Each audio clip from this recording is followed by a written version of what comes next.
Hello बड़ियो friends, कैसे हैं आप सभी दोस्तों। हम कैपिटल गेन का नेक्स्ट पार्ट जो है वो करने जा रहे हैं। I think this is the second last part और कोशिश करेंगे नेक्स्ट पार्ट में कैपिटल गेन आपका exam oriented point of view से पूरा फिनिश हो जाए, सारे कॉन्सेप्ट हो जाए और जितने भी क्वेश्चंस हमने मार्क किए हैं तकरीबन आप देख चुके हैं 10 to 20 क्वेश्चंस हम कर चुके हैं। आज के लेक्चर में अराउंड 55 to 6 क्वेश्चन हम और डिस्कस करने वाले हैं। ठीक है सर, तो आज जो हमारा स्पेशल फोकस रहने वाला है this is special cases in capital gain. मतलब अब क्या है कि कैपिटल गेन एक तरीके से आप पूरा पढ़ चुके हो। एक तो ये वाला पोर्शन रह जाता है हमारे पास, प्लस एक पोर्शन हमारे पास रह जाता है वो है रेट्स को लेके, तो उसके लिए हम नेक्स्ट लेक्चर रखेंगे। अभी के लिए हम स्पेशल केसेस की बात करते हैं। केस नंबर 1 है हमारे पास deemed full value of consideration for computing capital gains. पहला सेक्शन है सर 50C, कहता है कंप्यूटेशन ऑफ कैपिटल गेन्स और सेल ऑफ लैंड बिल्डिंग और बोथ। ये कब आ रहा है सर? सेक्शन 50C, जब आप लैंड बिल्डिंग या बोथ दोनों को एक साथ ही बेच रहे हो। तो ये क्या स्पेशल बात कह रहा है, जरा ध्यान से सुनो। कहता है सर स्टैम्प ड्यूटी वैल्यू अगर ज्यादा है, let's suppose 50 lakh is greater then actual consideration, let's suppose 30 lakh, तो कहता है क्या if stamp duty value is 110%, क्या वो उससे 10% ज्यादा है? तो हाँ सर 10% तो ज़्यादा है, क्योंकि 30 लाख का अगर हम 10% निकालेंगे तो दिस इज 3 लाख। हाँ सर 10% से तो ज़्यादा है। तो इस stamp duty value is greater than 110% of actual consideration, then हम स्टैम्प ड्यूटी वैल्यू को फुल वैल्यू ऑफ कंसिडरेशन मानने वाले हैं। तो हम क्या करेंगे, फुल वैल्यू ऑफ कंसिडरेशन किसको मानेंगे? 50 लाख को। तब हम 30 लाख को नहीं मानेंगे। इनडायरेक्टली इसका क्या मतलब हुआ, अगर किसी ने बहुत पहले इनकम टैक्स पढ़ा होगा तो उसको ये लगेगा कि अमेंडमेंट है, लेकिन ये 1 से 2 साल पहले ही अमेंडमेंट आ चुकी थी। ठीक है, न्यू सिलेबस आई थिंक आने से पहले ही अमेंडमेंट आ चुकी थी। तो ये कहता है कि अगर आपका 10% का वेरिएशन है ना, वी कैन इग्नोर। अगर वेरिएशन अप टू 10% है वी कैन इग्नोर, बट अगर वेरिएशन 10% से ज्यादा है तो वी कांट इग्नोर। ध्यान समझो। तो क्या कह रहा है, क्या अगर वेरिएशन 110% से कम है? हाँ सर कम है, तो एक्चुअल कंसिडरेशन यानी 30 लाख को ही हम आपका फुल वैल्यू ऑफ कंसिडरेशन मानेंगे। यानी अगर 10% आपने क्रॉस किया तो फुल वैल्यू ऑफ कंसिडरेशन जो है वो स्टैम्प ड्यूटी वैल्यू हो जाएगा। और अगर आपने ध्यान सुना, अगर आपने स्टैम्प ड्यूटी वैल्यू आपकी 10% से ज़्यादा नहीं है, एक्चुअल कंसिडरेशन 30 लाख, अगर ये 10% से ज़्यादा नहीं है, let's suppose this is 32 lakh only, 10% से कम है, हाँ सर 10% से कम है, तो फिर हम 30 लाख को ही फुल वैल्यू ऑफ कंसिडरेशन मानने वाले हैं। बहुत इंपॉर्टेंट पॉइंट है, इसलिए मैंने इसको एडजस्टमेंट में सबसे पहले रखा है। नाउ अगर अब आगे क्या बोलता है, actual consideration let's suppose 30 lakh is less than 50 lakh, तो एक्चुअल कंसिडरेशन हम एक्चुअल सेल कंसिडरेशन यहाँ पे कंसिडर करने वाले हैं। आगे क्या बोलता है, अब यहाँ पे कई बार दिक्कत फील होती है कि सर आपने 50 लाख ले लिया, ये तो बहुत ज़्यादा है सर, ये क्या है बहुत ज़्यादा है। तो हमने अपील फाइल की, तो जो असेसिंग ऑफिसर होता है उसने एक वैल्यूएशन ऑफिसर को अपॉइंट किया, उसने बोला ऐसा है सर इनका कोई केस आया हुआ है, जरा आप चेक कर लो वैल्यू कितनी है। तो अगर मान लो यहाँ पे इसी सेम केस के अंदर उसने कहा कि सर वैल्यू 50 लाख भी नहीं है सर, वैल्यू तो 60 लाख आ रही है, तो वो बंदा रोने लग गया, सर मैंने अपील फाइल की थी कम करने के लिए, आपने और बढ़ा दी। चलो ठीक है सर, आप 60 लाख छोड़ो, 50 लाख बोल रहे थे, मैं उस पर आपको टैक्स देने के लिए तैयार हूँ, अब हम इसको फुल वैल्यू ऑफ कंसिडरेशन मान लेंगे। ओके, लेकिन मान लो वैल्यूएशन ऑफिसर ने वैल्यू डिसाइड की और वैल्यू आ गई 40 लाख। ओके, तो हम 40 लाख को यहाँ पे कंसिडर करेंगे। यानी अगर अपील फाइल हुई, यानी आपको अगर तकलीफ हो रही है कि हाँ इन्होंने गलत वैल्यू ली है, 50 लाख नहीं लेनी चाहिए, आप अपील फाइल करो। अगर अपील फाइल में जो वैल्यूएशन ऑफिसर की जो वैल्यू है, अगर वो स्टैम्प ड्यूटी वैल्यू को क्रॉस कर जाती है तो हम उसको इग्नोर कर देंगे, स्टैम्प ड्यूटी वैल्यू को ही फुल वैल्यू ऑफ कंसिडरेशन मान लेंगे, यानी 60 लाख कंसिडर नहीं करेंगे, 50 लाख करेंगे। लेकिन अगर वैल्यूएशन ऑफिसर ने स्टैम्प ड्यूटी वैल्यू से कम की वैल्यू बताई, लेट्स सपोज 40 लाख बताई, तो हम full value of consideration 40 lakh मानेंगे, ना कि स्टैम्प ड्यूटी की वैल्यू। ओके, नाउ यहाँ पे value ascertained by valuation officer, valuation officer ने अपॉइंट किया लेट्स सपोज 40 लाख, जो कि क्या है सर 60 लाख, पहले वाले केस में 60 लाख, तो हम स्ट्रिप डेंटिव वैल्यू यानी 50 लाख को ही कंसीडर करने वाले हैं। Now value ascertained by valuation officer let's suppose 40 lakh, जो कि स्टैम्प ड्यूटी वैल्यू से क्या है कम है, तो हम 40 लाख को कंसीडर करने वाले हैं।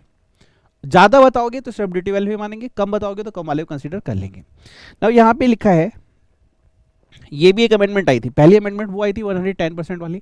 शुरू में जब मैंने इनकम टैक्स पढ़ा था तो बस एक सिंपल सा प्रोविजन हुआ करता था कि स्टैम्प ड्यूटी वैल्यू आप देख लो और ये वाली वैल्यू देख लो, वैल्यूएशन ऑफिसर से पूछ लो, 10% वाला पहले रूल था ही नहीं, वो क्या बोलता है उसके हिसाब से डिसाइड कर लो। अब ये नया आया पहले 10% वाला, 110% हो गया। अब फिर दोबारा एक अमेंडमेंट आई जो कि अब ये नया केस बोलती है। नया केस क्या है इसमें, if the date of agreement is different from the date of transfer, मतलब एग्रीमेंट लेट सपोज हमने किया था 5/5 और डेट ऑफ जो ट्रांसफर है let suppose this is 5th July, stamp duty value on the date of agreement can be considered. तो हम agreement वाली डेट को कंसीडर कर सकते हैं, यानी आप जो है ये वाली वैल्यू कंसीडर कर सकते हो, लेकिन हाँ कुछ इंडिकेशन दो, पेमेंट वगैरह ट्रांसफर हुई क्या, कुछ सबूत हमें लाके दो कि हाँ डेट ऑफ एग्रीमेंट पे हुआ था, कुछ बयाना वगैरह, कुछ इंस्टॉलमेंट वगैरह कुछ तो लिया होगा तुमने। Now if the whole or part of the consideration is received by way of account, pay cheque or bank draft or ECS, prescribed electronic modes, UPI, RTGS, NFT, now on or before the date of agreement otherwise stamp duty value on the date of transfer has to be considered. लेकिन हाँ हम आपकी stamp duty, अब ये sir क्यों हो रहा है जरा रीजनिंग समझो यहाँ पे। मान लो डेट, लेट सपोज एक है आपकी डेट ऑफ एग्रीमेंट और एक है डेट ऑफ ट्रांसफर। कह रहे हैं डेट ऑफ एग्रीमेंट पे कुछ अमाउंट तो ट्रांसफर हुआ होगा ना, यूपीआई के थ्रू कम से कम आपने 10-20 हज़ार रुपए, 50 हज़ार रुपए कुछ तो ट्रांसफर किया होगा। जब मैंने अपने स्टूडियो बुक किया यहाँ पे, अभी जो नया स्टूडियो लिया, यहाँ पे उन्होंने कहा सर 1 लाख रुपए तो आपको देना पड़ेगा, तो कुछ टोकन अमाउंट कुछ तो लिया होगा आपने। अगर मान लो इस दिन की स्टैम्प ड्यूटी वैल्यू जो है लेट्स सपोज 50 लाख है और इस दिन की जो स्टैम्प ड्यूटी वैल्यू है लेट्स सपोज 70 लाख है, तो अगर आप चाहते हो कि हम date of agreement let's suppose this is 5/5 and this is 5th July, अगर तुम ये चाहते हो कि हम ये वाली डेट कंसीडर करें, ये वाली डेट कंसीडर करें, अगर ये तुम चाहते हो तो कोई ना कोई टोकन अमाउंट या कोई ना कोई पेमेंट तुमको शो करनी पड़ेगी, तभी हम रिलाई करेंगे कि हाँ तुम सच बोल रहे हो। ओके, बस यही वो बताना चाहता है। चलिए सर फटाफट इसको मैं लिख के देता हूँ। सर क्वेश्चन भी है क्या? क्वेश्चन देखो एग्जाम का तो नहीं था यहाँ पे, आई स्टडी मेट में नहीं दिया हुआ है, लेकिन मैंने अपनी साइड से एक एग्जाम्पल यहाँ पे आपको डाला है समझने के लिए। You can understand with the help of this example, अपनी साइड से मैंने ऐड किया था। ठीक है, 50 CA क्या है आइए डिस्कस करते हैं। उससे पहले ये वाला पॉइंट लिख लेता है क्योंकि जो इंपॉर्टेंट है भाई उसको मेरा काम बनता है कि मैं लिखवा दूँ आपको। चलिए सर,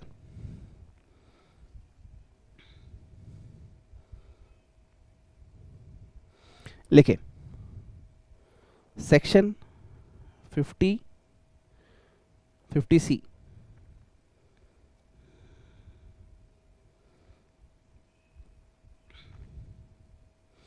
क्या कहते हैं? Stamp duty value that is SDV shall be treated as full value of consideration. ठीक है, हम स्टैम्प ड्यूटी वैल्यू को क्या लेने वाले हैं? Full value of consideration. तो एग्जाम्पल लिख लेते हैं यहाँ पे, एग्जाम्पल लिख लीजिए, example number 1, 2 and 3।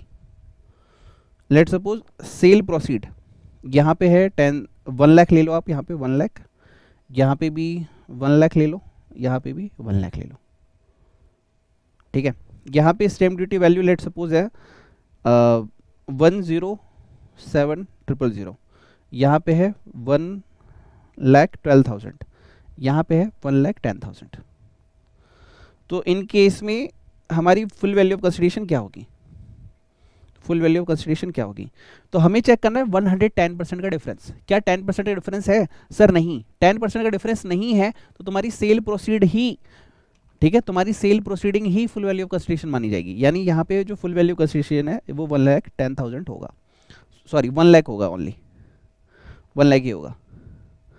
On the other case 1 lakh और 1,12,000, क्या 10% का डिफरेंस है? हाँ सर है, तो स्टैम्प ड्यूटी वैल्यू तुम्हारी फुल वैल्यू ऑफ कंसिडरेशन मानी जाएगी।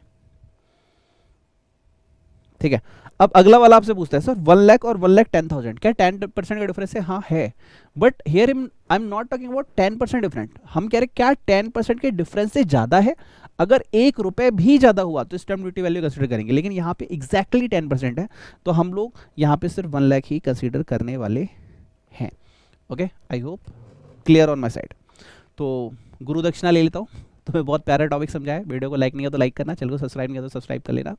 और एक बात अगेन रिवाइज करो माइंड में, clear your thought, either I am CA or I am CA, but definitely I am CA। I am CA dreamers, we are C A dreamers and I am next year finalist. हर बार लिखना, जितनी बार मैं कहता हूँ मुझे पता है आप नहीं लिखेंगे, बट मेरा काम है दुआएं देना। तुम कमेंट बॉक्स में लिखो, मैं दिल से बोलूँगा God bless you.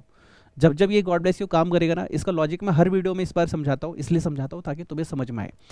I am C A dreamers मतलब मैं वो इंसान हूँ जो सी ए बनने का सपना देखता हूँ। We are C A dreamers मतलब इट इज़ अ कम्युनिटी कि हम सब मिलकर सी ए बनने का सपना देखते हैं, और इस कम्युनिटी की एनर्जी मुझे मिले, इसलिए मैं कहता हूँ I am next C A finalist. Comment box में जरूर लिखना, मैं दिल से गॉड ब्लेस यू बोलूँगा और इस बार तुम पास हो जाओ। ठीक है sir, okay. Full value of consideration, okay. Now अब इसे लिखेंगे कैसे एग्जाम पर्पस के लिए, लिखो in okay in case of immovable property held as capital asset, आपके पास क्या है, held as capital asset है। if stamp duty value is more than 110% of consideration, 110% of consideration, then such stamp duty value shall be treated as full value of consideration। तो इसको मुझे red pen से लिखना चाहिए था, नहीं लिख पाया मैं, कोई बात नहीं, मैं इसको रेड पेन से मार्क कर देता हूँ। If stamp duty value is more than 110% of consideration, then such stamp duty value shall be treated as full value of consideration। ठीक है, अब अगला पॉइंट आया, ये हो गया जनरल रूल। अब अगला पॉइंट आया, if assessee is not satisfied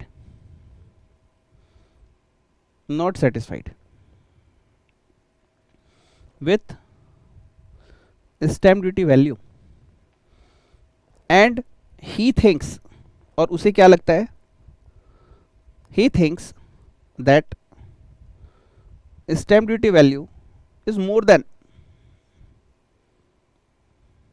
market value. Sir आप तो मार्केट वैल्यू से भी ज्यादा ले रहे हो, मैंने तो सेटिंग करके थोड़ा बहुत डिस्काउंट लिया था, आपने तो सब खत्म कर दिया। देन मार्केट वैल्यू, तो क्या लिखा है, ही कैन या फिर his case me transfer to valuation officer. तो हम क्या करेंगे, वैल्यूएशन ऑफिसर के पास इसका केस ट्रांसफर करेंगे।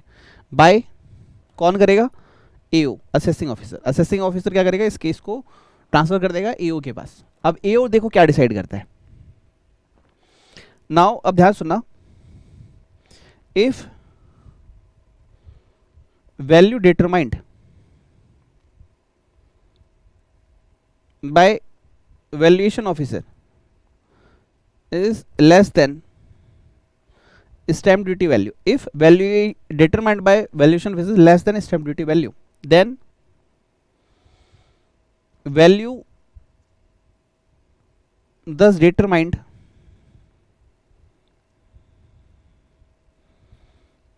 shall be treated as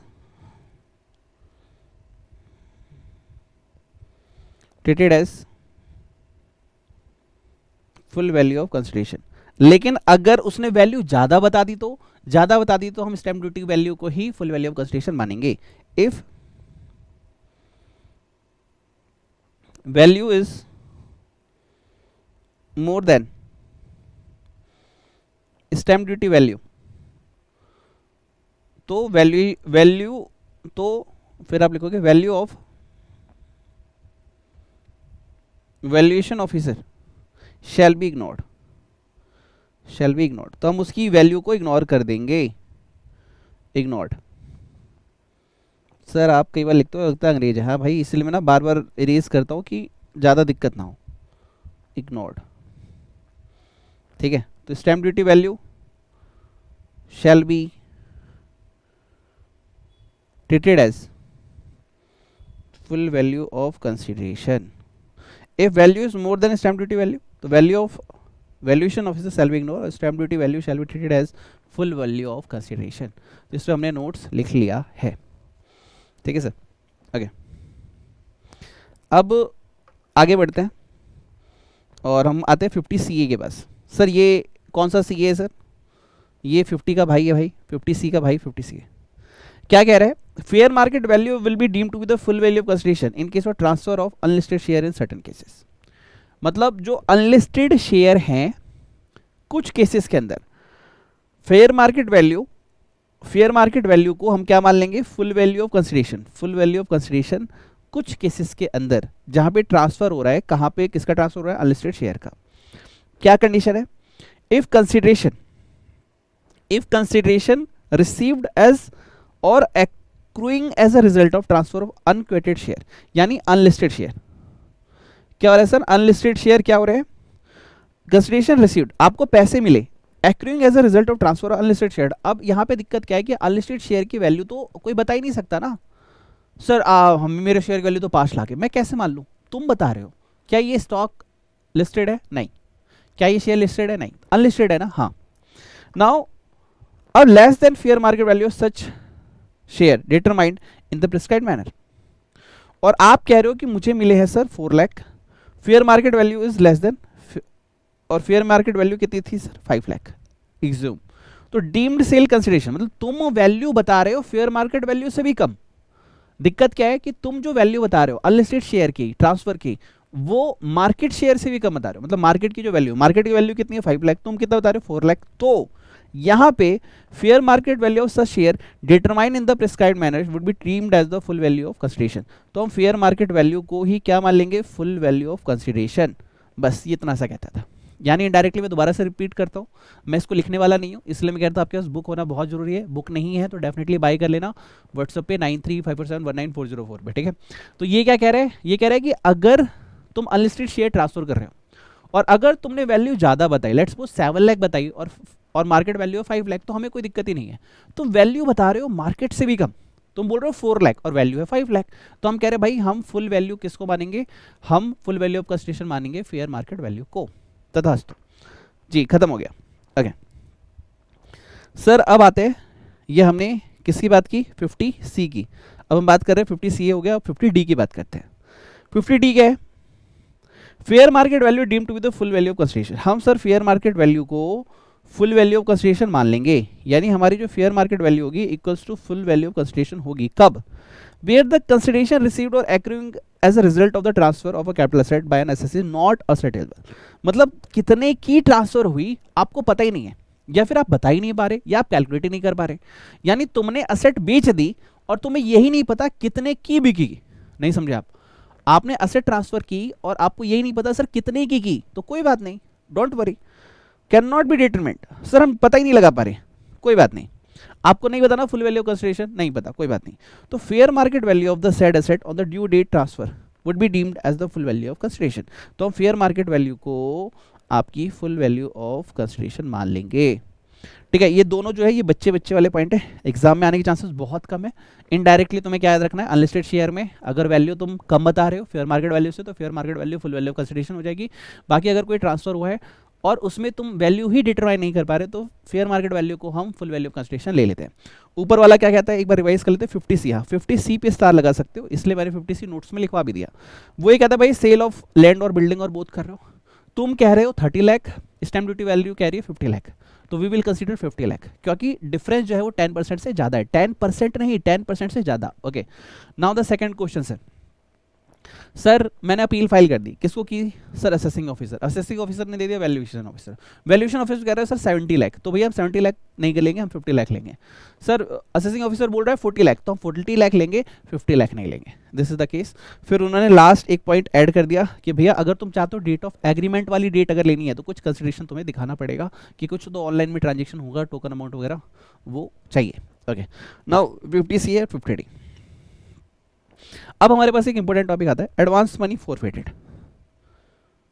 ठीक, अब इसमें दो केसेस है सर, 31 मार्च 2014 एंड 1 अप्रैल 2014। मेरे हिसाब से जो अब केसेस आते हैं वो 1 अप्रैल 2014 के ही आते हैं, पहले वाले केस अब आना बंद हो गए। सर इन पे क्वेश्चन क्यों नहीं है बेटा? इसलिए क्वेश्चन नहीं है क्योंकि ये सेपरेट क्वेश्चन वाली पार्टी नहीं है, ये 8 मार्क का कोई क्वेश्चन होगा, 5 मार्क का क्वेश्चन होगा, उसमें एक एडजस्टमेंट बन के इनकी आएगी, इसलिए इसका हेडिंग का नाम क्या है पता है? This is the special cases. यानी ये आपने चैप्टर जो पढ़ना था वो पढ़ लिया ऑलरेडी, अब तक जो हमने 4 लेक्चर्स में पढ़ा आपने चैप्टर पढ़ लिया। अब हम क्या कर रहे हैं, अब हम यहाँ पे उसको पैक कर रहे हैं कि अगर ये एडजस्टमेंट आ गई तो क्या ट्रीटमेंट होगी, ये एडजस्टमेंट आ गई तो क्या ट्रीटमेंट होगी, तो we are discussing the treatments. उसके बाद मैं आपको दबा के होमवर्क देने वाला हूँ, आपको दिखा दूँ बुक के अंदर मैंने आपके लिए बहुत बढ़िया वाले क्वेश्चन रखे हुए हैं, ये देखो फुल फॉर्म वाले क्वेश्चंस, ठीक है। तो इसे आपको अभी क्वेश्चन करना शुरू करना होगा। देखो पूरा क्वेश्चन, सिंघानिया एंड कंपनी, ये 5 स्टार लगा लेना भाई, बहुत बढ़िया क्वेश्चन है। ओके क्या सर हम अब शुरू कर, हाँ नेक्स्ट लेक्चर के बाद कर सकते हो, ये 5 स्टार लगा लेना, बहुत इंपॉर्टेंट क्वेश्चन है, ये 5 स्टार लगा लो सर, बहुत बढ़िया क्वेश्चन है। सर सारे हम ही करेंगे, हाँ सर आप ही करोगे। अब एग्जाम ओरिएंटेड बैच में मैं सारे क्वेश्चन नहीं डिस्कस कर सकता, तो कुछ क्वेश्चन आपको करने पड़ेंगे बस सर। ये कुछ क्वेश्चंस जो हैं ये 5 स्टार क्वेश्चन है, एग्जाम में जाने से पहले ये क्वेश्चन आपको करने पड़ेंगे, ठीक है सर। ओके सर आ जाइए वापस जहाँ पे हम थे।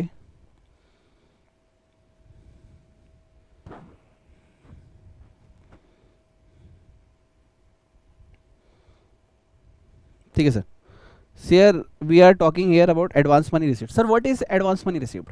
मान लीजिए आप मेरे पास है, कह रहे विनीत सर आपको पैसे की जरूरत है, मैंने कहा हाँ सर जरूरत है बहुत, 2 करोड़ रुपए चाहिए, कर सर ये स्टूडियो मेरे को दे दो, मैंने कहा ठीक है टोकन अमाउंट दो। आप उसने आपने बोला कितना, मैंने कहा sir 2 lakh rupees token amount दे दो, आपने 2 लाख रुपीज़ मुझे दे दिए। अब उसके बाद पता नहीं क्या दिक्कत आई या क्या नौबत आई, आप कभी वापस आई ही नहीं, वो 2 लाख रुपीज़ मेरे पास रह गए। अब 2 ट्रीटमेंट है इस 2 लाख रुपीज़ की, क्या वो 2 लाख रुपीज़ आपको 31 मार्च 2014 से पहले मिले थे, या फिर वो 2 लाख रुपीज़ 1 अप्रैल 2014 के बाद मिले? अगर वो 1 अप्रैल 2014 के बाद मिले, यानी यहाँ पे आज की डेट में, ठीक है, तो फिर हम उसको इनकम फ्रॉम अदर सोर्स में इनकम ट्रीट करते थे। अब क्या करेंगे, हम इनकम फ्रॉम अदर सोर्स में उसको ट्रीट करेंगे। लेकिन अगर वो पहले होता, ठीक है पहले, तो क्या होता कि मान लो वो असेट, मान लो ये जो जमीन है, लेट सपोज लैंड या स्टूडियो जो भी मैंने बनाया है, लेट सपोज मैं इसको सोल्ड आउट कर रहा हूँ 50 लाख का, मेरी कॉस्ट कितनी थी, लेट सपोज मेरी कॉस्ट थी 30 लाख, तो सर आपने 2 लाख फॉरफिट किया था ना, हाँ तो आप इसमें से ना 2 लाख रुपीज़ लेस कर दो, यानी आप सिर्फ अपनी कॉस्ट लोगे 28 लाख। ये कब होता था, ये होता था 31 मार्च 2014 से पहले। और आफ्टर में क्या है, आप जैसे क्वेश्चन करते हो वैसे ही करो, बस इनकम फ्रॉम अदर सोर्स में आप दिखा दोगे कि forfeited income 2 lakh rupees I received, ठीक है, forfeited income we received 2 lakh, that's it. But क्या ये इंपॉर्टेंट है? Yes this is important. एक तो ये इंपॉर्टेंट है और ये एक 50C ये इंपॉर्टेंट है। तो जो इंपॉर्टेंट है मैं आपको थोड़ा सा लिखवा देता हूँ, आइए देखिए सर, मैं हूँ उस पल यहाँ, ठीक है, सेक्शन 51 एडवांस मनी फॉरफिटेड, इसको हम बोलते हैं टोकन अमाउंट।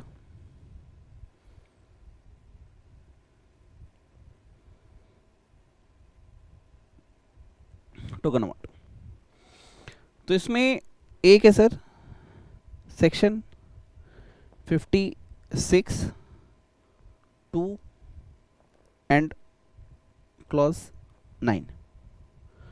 ये क्या कहता है, इनकम फ्रॉम अदर सोर्स के बारे में ये हमें बता रहे हैं। क्या कहता है, if any advance money in any advance, if any advance money forfeited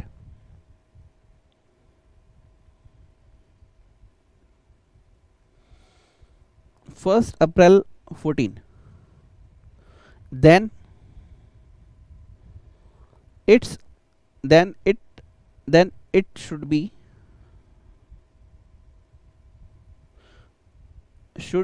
be reduced from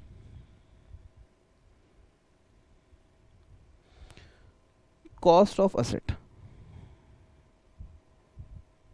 cost of asset, okay, this is case number 1। Second, advance money, नहीं ये नोट में आएगा, नोट कि जो तुम अमाउंट लेस कर रहे हो ना वो इंडेक्सेशन से पहले लेस करना है, इंडेक्सेशन के बाद नहीं। Advance money reduce before indexation. यहां पे क्वेश्चन में गलती हो सकती है, आप इंडेक्सेशन के बाद लेस करेंगे, वो मत करना। इंडेक्सेशन। नाउ सेकंड,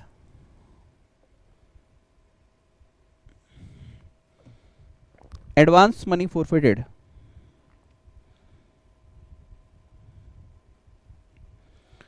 forfeited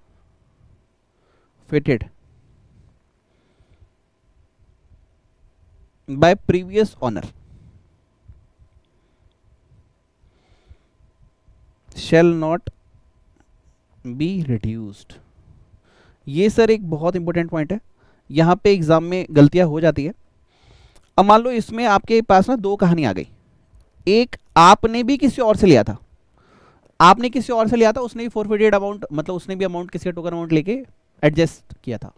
कह रहे हैं सर अगर प्रीवियस ओनर ने वो अमाउंट रिसीव किया था तो उसको मैं लेस नहीं करूंगा, मैं बस उस अमाउंट को लेस करूंगा जो मैंने रिसीव किया था, right. Okay, this is case 1। Now case 2, ये है सेक्शन 56(2)। सर यही तो वो सेक्शन था, हाँ, तो ऊपर क्यों लिखा, कोई नहीं, यहां पे हटा देते हैं, ठीक है। केस 1 लिखे, if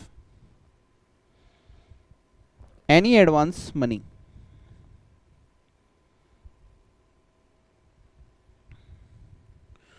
forfeited on or after 1st April 2014, then it shall be taxable under income from other source, income from other source in year of forfeiture, in year of forfeiture. जिस ईयर में आप amount क्या कर रहे हैं, सामने वाले बंदे से ले रहे हैं और वो आया नहीं लेने, तो उस ईयर का ही आप इनकम फ्रॉम अदर सोर्स में वो अमाउंट शो कर देंगे, ठीक है। तो ये हमारा 51 खत्म हो गया सेक्शन, बहुत इंपॉर्टेंट था, बहुत इंपॉर्टेंट था, बहुत इंपॉर्टेंट था, ठीक है। तो ये हमारा हो गया, ये एंड ये बहुत इंपॉर्टेंट टॉपिक था, गुड। चलिए सर, अब अगला है सर हमारे पास capital gain on a slump sale. ये भी इंपॉर्टेंट टॉपिक है। ये क्या कहता है, इसके लिए मैं आपको एग्जांपल देता हूं, एग्जांपल समझ के आपको ज्यादा समझ में आएगा। एग्जाम्पल क्या कहता है कि मान लीजिए शाम के समय, ये मैंने अपने पापा के केस में ज़्यादा देखा था बचपन में, सो मैं एक मिडिल फैमिली से को बिलोंग करता हूँ, तो मैंने अपनी लाइफ में अप डाउन सारे देखे हैं, ठीक है। तो रियल लाइफ एग्जांपल देता हूँ। पापा क्या करते हैं, जब भी ऑफिस से आते थे, अगर मैं सब्जी लेने गया टमाटर, या फिर एक मेरे दोस्त हैं दिलीप जी, उनके साथ भी आज भी होता है, अगर मैं टमाटर लेने जाऊँगा तो मुझे 70 to 80 रुपीज़ के जी मिलता है टमाटो, और वो लेने जाएंगे तो 50 to 60 रुपये पर के जी ले आते हैं। मैं कहता हूँ सर 20 रुपीज़ पर के जी का डिफरेंस कैसे ले आए आप। तो this is called slump sale. होता क्या है कि आप उस ठेले वाले के पास गए, देखो मैं आपको एक डेमोन्स्ट्रेशन करके दिखाता हूँ, वैसे मेरी ड्राइंग अच्छी नहीं है बिल्कुल भी, बट समझने की कोशिश करो। ये है ठेला, ठीक है, ये इसके पहिए हैं, ठेला समझ में आता है। वो वेलकम देख मूवी देखी है आपने, नाना पाटेकर बोलता है कांदा ले लो, गोभी ले लो, लाइक दिस। तो इसमें ना वेजिटेबल्स रखे हुए हैं। अब यहाँ पे ये भाई साहब खड़े हैं, राइट। अब इनके नाइट का टाइम हो गया, रात के 11 बज गए। अब ये सारी वेजिटेबल्स इन्हें ले जानी पड़ेंगी जो कि खराब हो जाएगी कल तक आने तक। तो अब यहां से क्या हुआ, लेट्स सपोज पापा आ रहे हैं, माय फादर, उन्हें बोला भाई वेजिटेबल्स कैसे है, उसने बोला सर आपको 900 का दे दूंगा मैं, ये ऐसे है। तो मेरे पापा ने कहा देख भाई तू मेरे को 900 का देगा लेकिन कल ये अराउंड 100 का ही रह जाएगा। कैसे, यूज ही नहीं होगा, कोई खरीदेगा ही नहीं, खराब हो जाएगा। आपको पता है ये सीजन वाली चीज़ें आज खराब हो जाती है रखे रखे। तो मेरे पापा ने उसको बोला कि देख 900 नहीं, 900 तो ज़्यादा मांग रहे हैं, तो 500 ले। मैं देखूंगा भी नहीं वो सब्जी खराब है अच्छी है, मैं कुछ नहीं करूंगा, मैं सिर्फ अपना पॉली बैग लूंगा और उसके अंदर अपने बैग के अंदर सारी सब्जियां रख लूंगा एंड आई विल गो। ये पूरा ठेला ही मेरे को दे दे पूरा। अगर नॉर्मल कस्टमर होगा तो वो क्या करेगा, अच्छे वाले पीस ले लेगा, खराब वाले छोड़ देगा। लेकिन इस वाले केस में क्या हो रहा है, हम अच्छा और बुरा देख ही नहीं रहे, हम इन अ होल, पापा क्या कर रहे हैं, in a whole full PC decide कर ले रहे हैं, फुल पीसी कि भाई तू अच्छा बुरा छोड़। उसने कहा सर मैं बहुत गरीब आदमी हूं। मेरे पापा ने कहा चल ठीक है 700 रुपये ले यार, एग्जाम्पल दे रहा हूँ, आज भी ये होता है, मम्मी लोग के साथ जाओगे ना तो ऐसे ही करेंगे, तो 700 रुपये ले रहे भाई सारा दे दे, ठीक, तुमने सारा लिया और आ गया। देखो मेरा तो अलग केस है, मेरे को तो एस्ट्रोलॉजी के अकॉर्डिंग, वैसे मैंने न्यूमरोलॉजी का कोर्स कर लिया, मेरे को मज़ा आ रहा था, मैंने जब मैं बीमार था न्यूमरोलॉजी कोर्स कर लिया मैंने। तो उसमें कहा गया कि अगर तुम शनिदेव को खुश रखना चाहते हो तो कभी भी वेटर से, कभी भी शूज़ वाले से, जो मोची वगैरह होते हैं या लेबर क्लास वगैरह से डिस्कशन नहीं करने का। क्या तुम आईफोन लेते समय डिस्कशन करते हो? नहीं। क्या तुम अपने लिए मर्सिडीज़ या BMW लेते समय डिस्कशन करोगे? नहीं। तो एक सब्जी वाले से क्यों डिस्कशन करना? जो भी वो बोल रहा है दे दो यार, 10-5 रुपये तो कमाता है। एक रिक्शे वाले से बार्गेनिंग करोगे, ये फैक्ट है। तो नहीं करना चाहिए in my opinion, but as a example मैं तुम्हें ये डिस्कस करके दे रहा हूँ। तो यहाँ पे अब क्या हुआ, ध्यान सुनो, उन्होंने ये पूरा खरीद लिया। This is called slump sale. तो हम इनकम टैक्स में से बोलते हैं स्लम सेल। मतलब दो बैठे हुए हैं, देखो 2 पर्सन बैठे हुए हैं। यहाँ पापा की जगह हम ले लेते हैं सर अंबानी, ठीक है, अंबानी ले लिया, और इधर टाटा सर, रतन टाटा सर। रतन टाटा सर की पूरी प्लांट है, मैन्युफैक्चरिंग का मशीन है, लैंड है, जो भी है। उनकी तबीयत खराब थी, आपको पता है, उनकी डेथ हो गई अभी, but most respectable person in our country Ratan Tata sir, और हर कोई उनकी रिस्पेक्ट करता है, मानो या ना मानो। तो अंबानी ने बोला कि सर ये क्या ही करोगे आप, आपके काम की है नहीं, आप मुझे दे दो।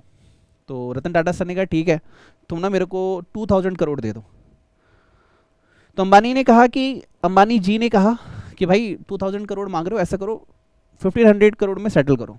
मैं चेक ही नहीं करूंगा कि तुम्हारी एसेट खराब है नहीं है, जो है बस जो है डॉक्यूमेंट में मेरे को दे दो, कल से मैं देख लूंगा, दैट्स इट।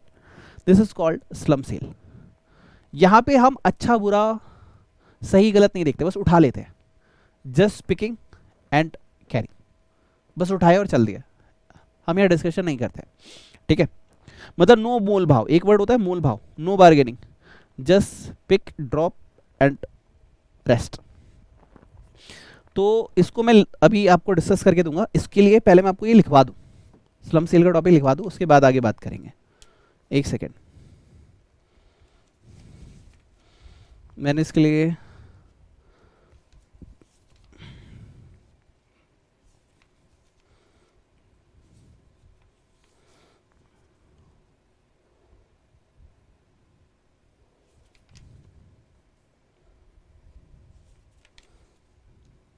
यस, चले सर नोट पे चलते हैं, हो जाएगा। आइए पहले मैं लिखवाऊंगा, फिर मैं आपको बुक से रीड आउट करके दूंगा, ओके। लिखिए,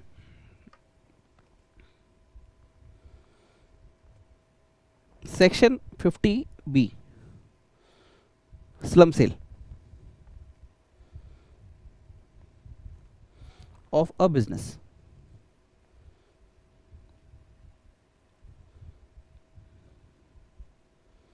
देखो, computation of capital gain,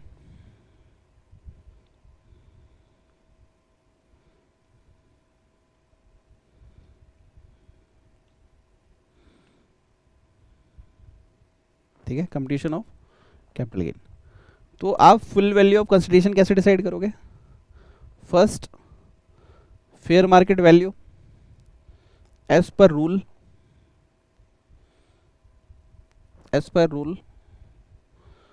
111 UEE है। एक सेकेंड मुझे देखना देना, रूल क्या था।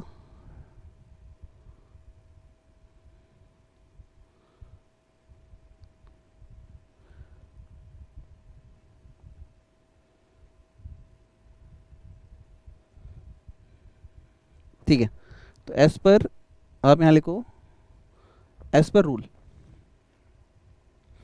And second fair market value of consideration.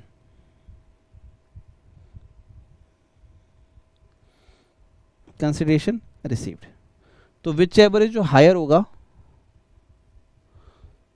वो हम यहाँ पे ले लेंगे। मतलब रूल क्या कहता है और कंसिडरेशन रिसीव्ड में जो हायर होगा, रूल अगर कहता है इतनी वैल्यू होनी चाहिए और रिसीव्ड ये है, जो हायर होगा वो हम ले लेंगे।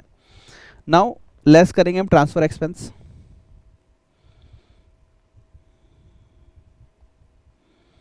एक्सपेंसेस, ट्रांसफर एक्सपेंसेस हमने लेस कर दिया, राइट। फिर हम कॉस्ट ऑफ एक्विजिशन लेस कर देंगे, कॉस्ट ऑफ एक्विजिशन, ठीक है, वो हम लेस कर देंगे। इसके लिए आप नोट लिख लो, अभी हम डिस्कस करने वाले हैं। नाउ यहाँ पे एक सबसे मजेदार बात अब लिखनी होगी, नो इंडेक्सेशन। आपको स्लम सेल के केस में इंडेक्सेशन नहीं मिलता, ठीक है, ये इसमें काम की बात है, नो इंडेक्सेशन। तो ये आपका क्या आ जाएगा, short term capital gain, short term capital gain. Okay, यहाँ तक क्लियर है। ओके, इस पर हम एक क्वेश्चन डिस्कस करेंगे, ये बहुत इंपॉर्टेंट है, बहुत बहुत बहुत इंपॉर्टेंट है। कहीं भी एग्जाम में धप्पा देके एग्जामिनर पूछ लेगा, फिर आप बोलेगा अरे मोरी मैया मुझे तो आता ही नहीं। ठीक है, चलिए सर, अब हम नोट लिखते हैं। नोट, नोट नंबर 1, इसमें सबसे पहले आप नेटवर्थ निकालोगे। नेटवर्थ मतलब जो भी असेट लिए उसकी वैल्यू क्या है, ठीक है। तो यहां पे आप लोगे depreciable asset, depreciable asset, this is WDV as per income tax act, income tax, उसकी WDV क्या है। फिर आप देखोगे अदर एसेट क्या है, ठीक है, अदर एसेट की आप लोगे बुक वैल्यू, बुक में वैल्यू क्या है। और फिर आप देखोगे लाइबिलिटीज कितनी है, लाइबिलिटीज में भी आप देखोगे बुक वैल्यू। ये आपने क्या किया, इनको लेस कर दिया, मतलब असेट्स माइनस लाइबिलिटी। तो डेप्रिशिएबल असेट्स में WDV देखेंगे और अदर असेट्स में बुक वैल्यू देखेंगे। अगर डेप्रिशिएबल असेट में बुक वैल्यू दी हुई है तो हम वो नहीं लेंगे, हम डेप्रिशिएशन फाइंड आउट करेंगे, फिर लेस करेंगे, फिर लेंगे। ठीक है, ये आ गई हमारी नेटवर्थ। ओके, नेटवर्थ क्वेश्चन में देखना पड़ेगा ना। Okay,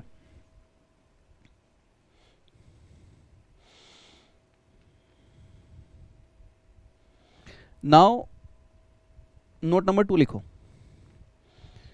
revaluation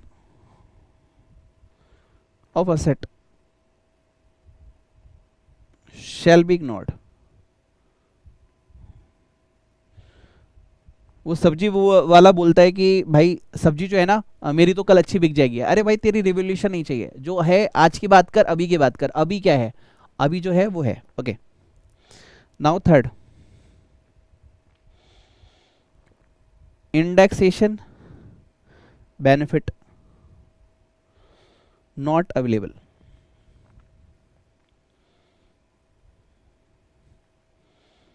in case of slump sale. ठीक है, undertaking held, under taking held for more than 3 years. अगर अंडरटेकिंग ने हेल्ड किया है किसी भी एसेट को 3 ईयर से ज्यादा तो हम उसको क्या बोलेंगे, long term capital gain. Otherwise, otherwise वो हमारे लिए क्या हो गई, short term capital gain. Okay, now fourth, net worth calculation.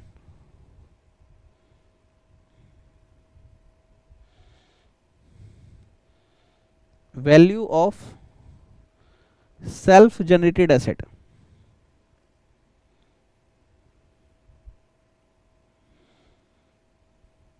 Shell be taken as nil. अगर वो कहता है कि सर मेरी सेल्फ जनरेटेड एसेट है, हम कहते हैं भाई निल, हम उसकी कोई वैल्यू नहीं लेंगे। ठीक है, अब मेरे पास जगह खत्म हो गई भाई, मुझे 2 पॉइंट्स और लिखने थे। देखो लिखो, लिखो fifth, no profit under PGBP shall arise even if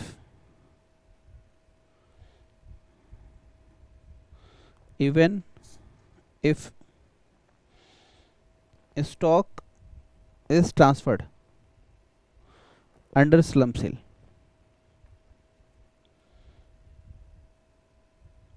under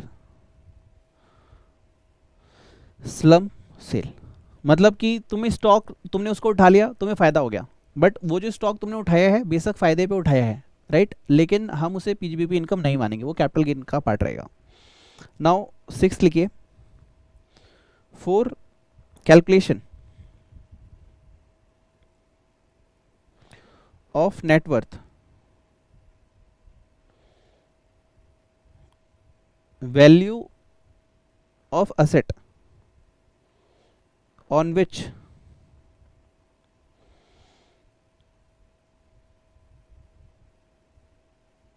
deduction under section 35 AD PGBP claim is taken as nil। ये कहते हैं फॉर कैलकुलेशन ऑफ नेटवर्थ, जब तुम नेटवर्थ कैलकुलेट करोगे और कोई एक ऐसी एसेट है जिसको तुम 35 एडी में ऑलरेडी क्लेम ले चुके हो, तो उसकी वैल्यू हम निल लेने वाले हैं।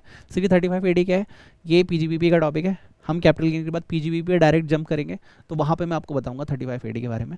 अभी याद रखो पीजीबीपी के अंदर अगर 35 एडी में तुम क्लेम ले चुके हो तो यहाँ पे उसकी वैल्यू निल लेनी है। इसी के साथ ये वाला इंपॉर्टेंट टॉपिक तथास्तु होता है।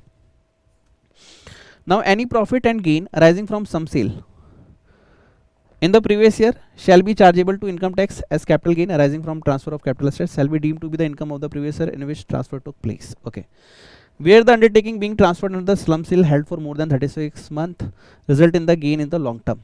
Okay, क्या ये सारी बातें आपने मेरे साथ डिस्कस की है? हाँ की है। Here no indexation benefit would be available, कोई indexation benefit आपको नहीं मिलने वाला। If undertaking is held for less than 36 months result gain in short term। Net worth is deemed to be the cost of the acquisition and the cost of the improvement। Net worth shall be aggregate value of total assets minus value of liabilities of undertaking as per the books of account। Fair market value is deemed to be the book value of the consideration। Fair market value of the capital asset as on the date of transfer calculated on the prescribed manner shall be deemed to be the value of the full consideration। तो CBDT क्या कहता है? Fair market value 1, fair market value 2। कहता है being fair market value of the capital asset transferred by way of slump sale determined on the date of the slump sale and fair market value being the fair market value of the consideration received on accruing as the result of transfer may of the slump sale। मतलब जो पैसे तुम्हें मिल रहे हैं और जो तुम्हें rule बता रहे हैं, तो रूल और जो पैसे मिले उन दोनों में जो हायर होगा वो हम ले लेंगे। ठीक है, ओके, हायर ऑफ कहता है कैपिटल गेन कैसे निकालोगे? Fair market value minus net worth. तो WDB of depreciable assets nil in case of self generated goodwill, nil in case of capital asset of 35 AD, book value of other assets लेनी है और liability की भी क्या लेनी है? Book value. क्या ये क्वेश्चन करना है जी? 100% करना है और अभी के हम क्लास में इसको डिस्कस करने वाले हैं। एक second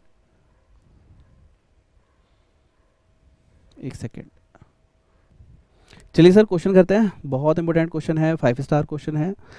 mister A is a proprietor of Aakash enterprise having 2 units, उसके पास कितनी यूनिट्स है? 2। He transferred on 1 April 24 his unit 1 transfer कर रहा है by way of slump sale for a total consideration of 25 lakh. Okay, the fair market value of the capital asset on 1 April 24 is 35 lakh. Fair market value कितनी है sir? 30 lakh.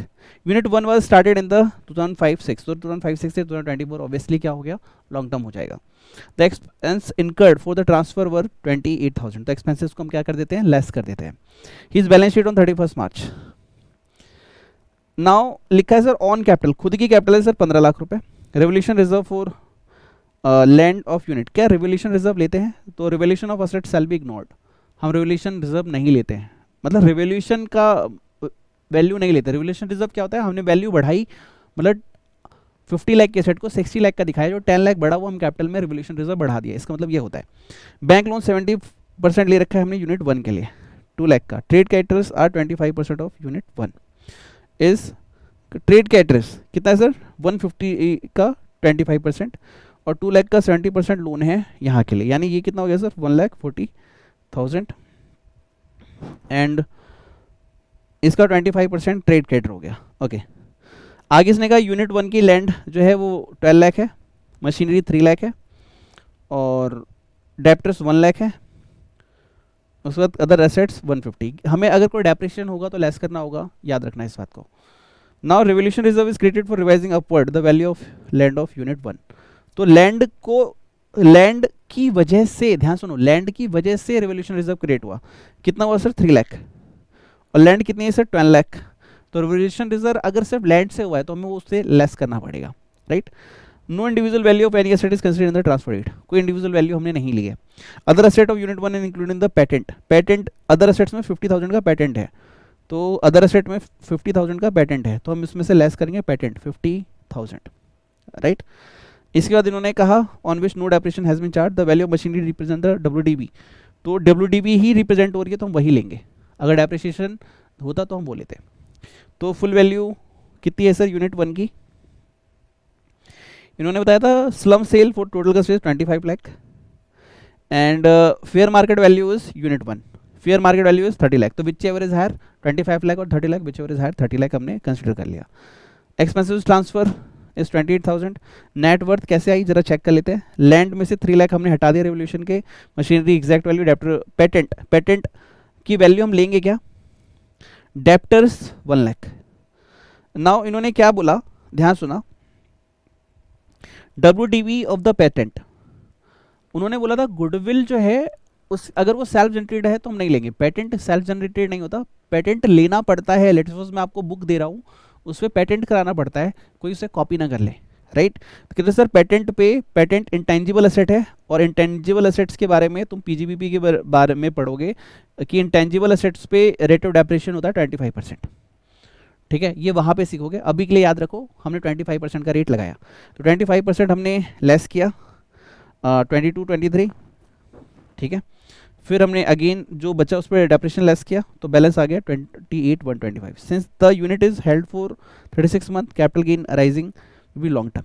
Okay, तो other asset के हमारे 2 part हो गए। अदर एसेट में हमारे 2 part हो गए, एक हो गया 1 लाख, तो 1 लाख को तो एज इट इज ले लेंगे, इसमें से बचा 50 लाख, ठीक है। इंटेंजिबल एसेट, इंटेंजिबल एसेट अगर गुडविल होती और सेल्फ जनरेटेड होती, ठीक है, तो हम उसकी वैल्यू लेते निल, याद रखना। पेटेंट हमें खरीदना पड़ता है बाहर से, जैसे AR रहमान का कोई म्यूजिक है तो पेटेंट लेता है, तो वो उसे निल नहीं बोल सकता, मैंने उसके बदले में कॉस्ट पे की है, सेल्फ जनरेटेड नहीं है पेटेंट। ये बुक सेल्फ जनरेटेड है, लेक्चर सेल्फ जनरेटेड है, लेकिन इसके लिए मेरे को अथॉरिटी लेनी पड़ती है, वो कॉस्ट पेटेंट है, कॉपीराइट एंड पेटेंट, ठीक है। तो उसने हमने 25% के हिसाब से क्या किया, यहाँ पे इस पर डेप्रिसिएशन लगाया, ठीक है। तो ये आंसर यहाँ पे आ गया। तो इस क्वेश्चन को एक बार रिटर्न प्रैक्टिस कर लेना, 5 स्टार इस पे लगा लो, ये बहुत इंपॉर्टेंट है, ठीक है सर।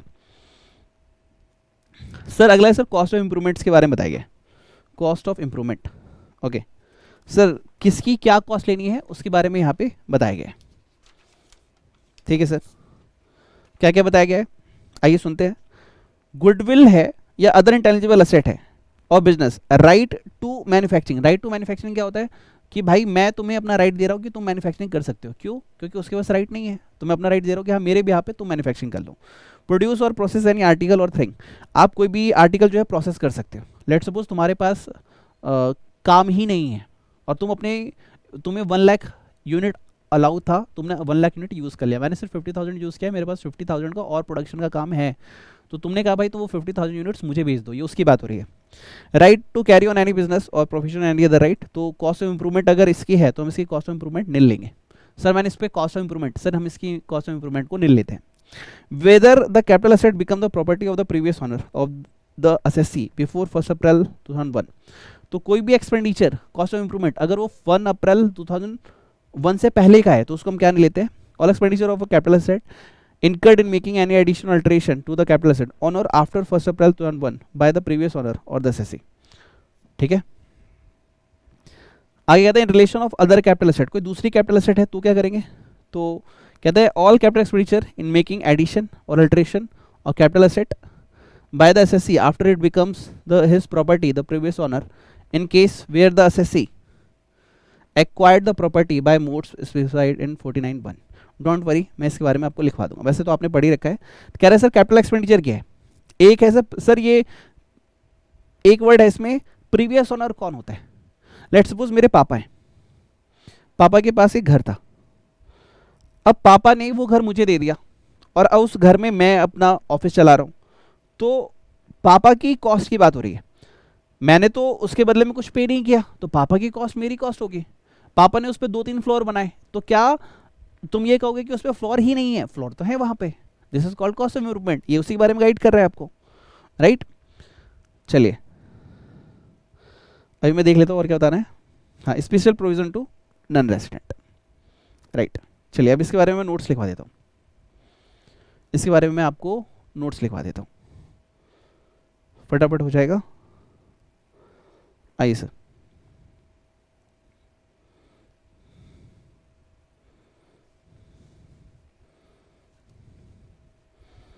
लिखिए सर, मैं आपको सारी इंपॉर्टेंट बातें लिखवा दे रहा हूं जो आपके एग्जाम के लिए, आपके लिए जरूरी है। लिखिए, कैपिटल गेन इफ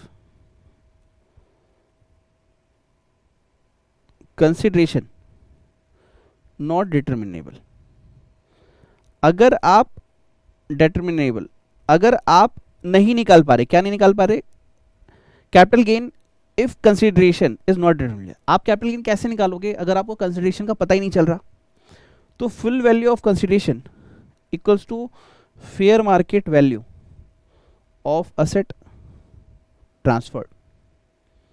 ठीक है, तो वो क्या कह रहा है कि जिस दिन असेट ट्रांसफर हुई उस दिन की फेयर मार्केट वैल्यू ले लो। इसने क्या कहा कि अगर आप कैपिटल गेन निकालने जा रहे हो और आपको यही नहीं पता कंसिडरेशन कितने का है, तो फेयर मार्केट वैल्यू उस दिन की क्या है वो आप ले सकते हो। ठीक है, ओके। अगला पॉइंट लिखो, section 50A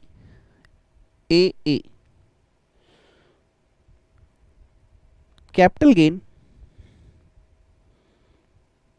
in case of debt mutual fund or unlisted bonds, capital gain in case of debt mutual fund और unlisted bonds। तो आप इस केस में क्या कहने वाले हो,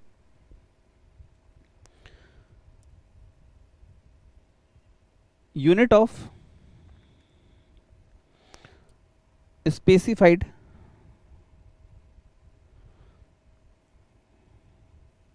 mutual fund acquired on or before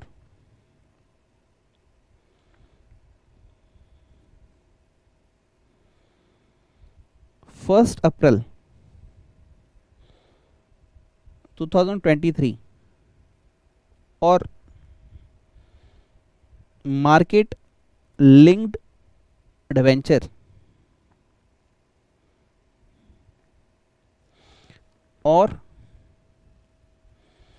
second लिखना unlisted bonds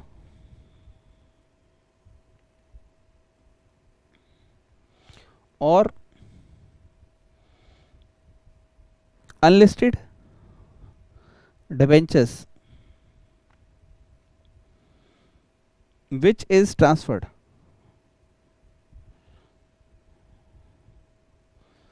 or redeemed or mature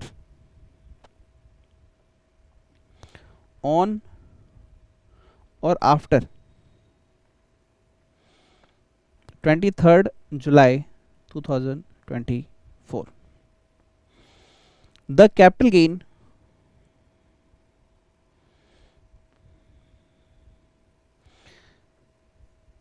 shall be calculated,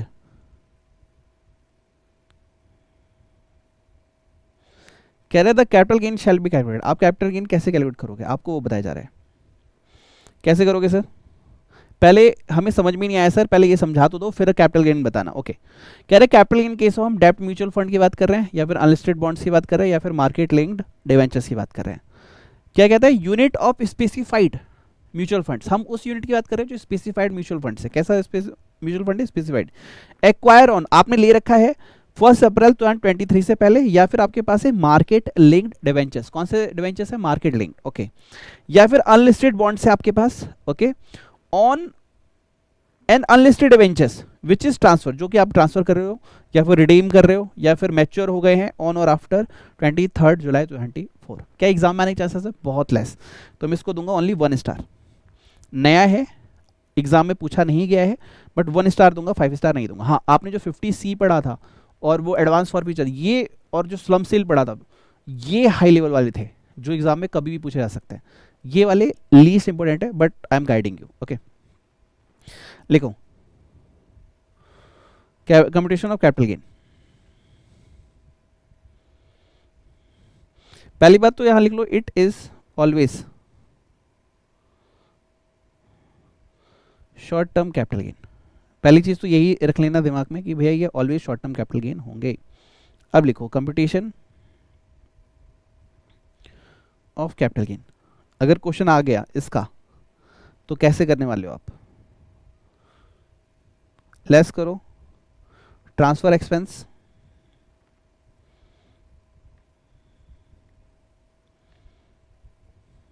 ठीक है। क्या आ गया? Net consideration.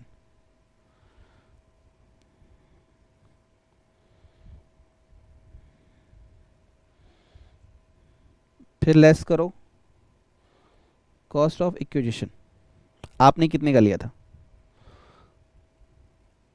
वो आपने लेस कर दिया, ये आ गया आपका शॉर्ट टर्म कैपिटल गेन। तो इसमें एक बात सीखने वाली क्या थी, मार्क करो यहाँ पे कि सर ये always short term capital gain ही होता है। ओके, कुछ छोटे से नोट हैं वो लिख लो।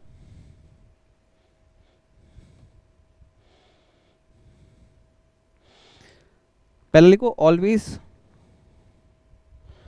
Short term capital gain and no indexation allowed, and no indexation allowed. Okay, अब आप लिखो स्पेसिफाइड म्यूचुअल फंड या फिर डेप्ट mutual fund means mutual fund where 35% or less of total money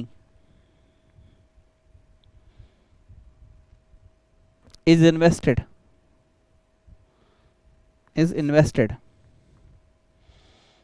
in equity shares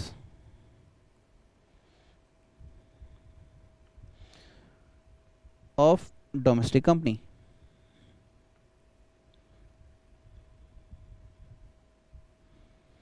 क्या इस पे क्वेश्चन बनने का चांसेस है सर? बहुत कम। आई डोंट थिंक सो कि इस पे कभी क्वेश्चन आएगा, लेकिन सेफ्टी की साइड से हमने इस क्वेश्चन को कर लिया।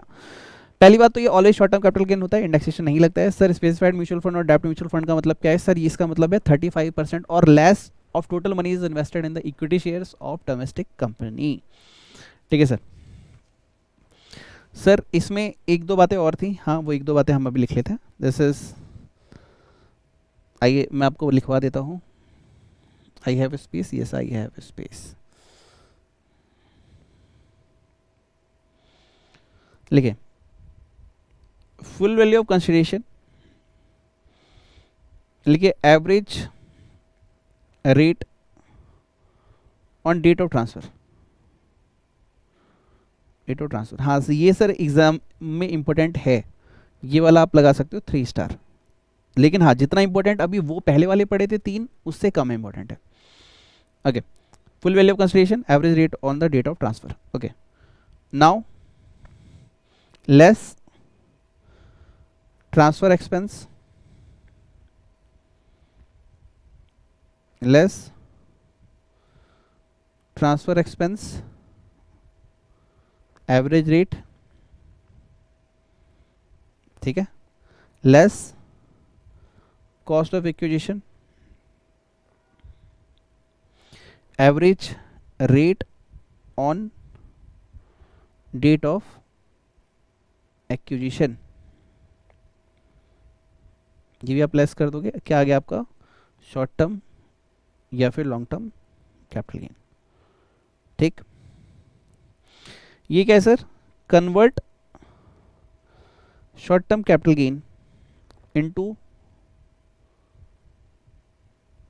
Indian rupees by applying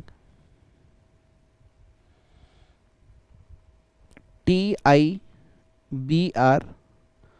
on date of transfer. आपने क्या सीखा, पहले सीख लो फिर मैं आपको प्रोविजन पढ़ाता हूं। ये कहता है sir full value of consideration क्या लेगा आप, average rate on the date of transfer, मतलब जो डेट ऑफ ट्रांसफर होगा उसका एवरेज रेट लेंगे, फिर ट्रांसफर एक्सपेंस लेस करेंगे, कॉस्ट ऑफ एक्विजिशन लेस करेंगे, वो भी एवरेज रेट से ही हम करने वाले हैं। इसके बाद जो भी शॉर्ट टर्म कैपिटल गेन आएगा, ठीक है, या फिर लॉन्ग टर्म कैपिटल गेन जो भी आएगा, हम उसको इंडियन रुपीस में कन्वर्ट करेंगे वहां का TIBR रेट लेके। ओके सर, क्या कहता है ये,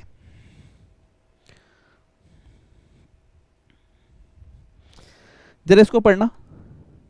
इन case of non resident who invested in the foreign exchange, एक ऐसा बंदा जिसने फॉरेन एक्सचेंज में इन्वेस्ट कर रखा है, तो एक्वायर कैपिटल एसेट, वो कैपिटल एसेट लेता है, capital gain arising from the transfer of share, अब उसको कैपिटल गेन आ रहा है ट्रांसफर करने से, शेयर या डिबेंचर की Indian company, is to be computed as the follows. आप कैसे करने वाले हैं, तो cost of acquisition or the expenditure incurred wholly or exclusively in connection with the transfer and full value of the consideration are to be converted into the same foreign currency with such share were acquired। मतलब कि आपको expenses को और cost of acquisition को लेना है और जो एवरेज रेट होगा उससे मल्टीप्लाई करना है। Conversion rate has to be done on the TTBR। अच्छा वो TTBR था, मैंने TIBR लिख दिया, TTBR, this is TTBR,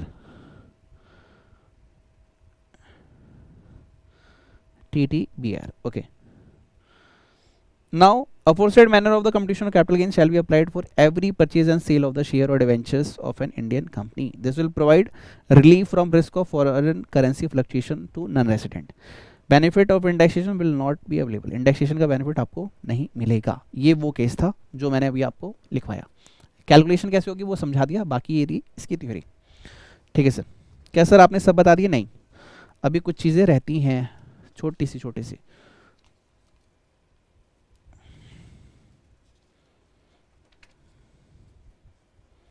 yes, अब ये बॉक्स वाली जो बातें ये मैं छोटी सी बता देता हूं आपको।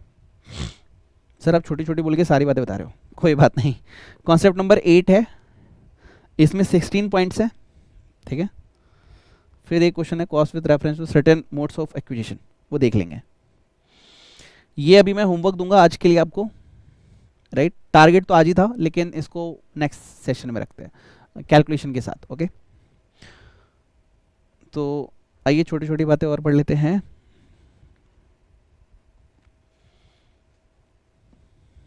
लिखिए, capital gain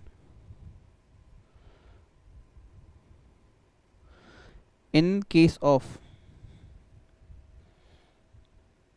shares slash debentures, capital gain in case of share और debenture. First, bonus share. Bonus share के केस में क्या करोगे सर? तो आपसे पूछा जाएगा कि जो बोनस शेयर है वो कब का है, डेट बताओ। बोनस शेयर पता है ना क्या होता है? बोनस शेयर क्या होता है? कंपनी आपको फ्री में शेयर देती है, क्यों? ताकि वो आपको अपना मेंबर बनाए रखे, या फिर हाइक करने के लिए कि भाई जैसे भाई यहाँ तो फ्री में खाना मिलता है, क्यों? ताकि हाइक बढ़े। तो इस तरीके से बोनस शेयर आपको दिए जाते हैं। बाकी इसके बारे में अकाउंटिंग में सीखना आप, ठीक है। तो आपसे पूछा जाता है बोनस शेयर के केस में, बोनस शेयर अलॉटेड बिफोर 1 अप्रैल 2001। आपको बोनस शेयर अलॉट हुए हैं 1 अप्रैल से पहले, 2001 से पहले। इफ बोनस शेयर या बोनस एक्वायर्ड ऑन और आफ्टर 1 अप्रैल 2001। तो अगर 1 अप्रैल 2001 के बाद है तो आप यहां क्या करेंगे, आप इसकी वैल्यू लिखेंगे निल।